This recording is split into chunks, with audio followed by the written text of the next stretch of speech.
Now, ICICI Bank has appointed bankers to conduct a series of fixed income investor meetings and is looking to raise about $700 million. The bank, which has been going a bit slow on lending in the last 1 year, might just get back on track, believes our analyst Diana Montero.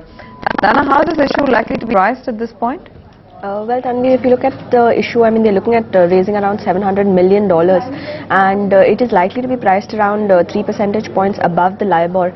And if you just compare it to the previous issue, which SBI had, they had borrowed around $750 million, and the initial pricing was at around 200 to 215 basis points above the mild swap.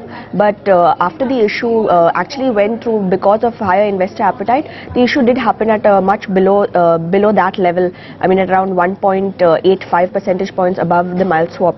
So we could expect this rate to actually come down depending on investor appetite. The issue also includes a green shoe option, which means that of course if there is higher investor appetite, they might increase the amount of money that they are looking at lending. Of course, we did have news coming in earlier in the week that they have appointed bankers, that is HSBC and Credit Suisse, to manage this issue, and they will be conducting these series of investor meetings over the last. They have been conducting it from Monday to Wednesday. And depending on the investor appetite, they would go in for the issue. Now, if you look at the company, I mean, they are looking at raising these funds, of course, to fund most of their overseas operations primarily. If you look at their UK subsidiary, it continues to make losses. In fact, in the current result that came out, they did post a loss of around £22 million.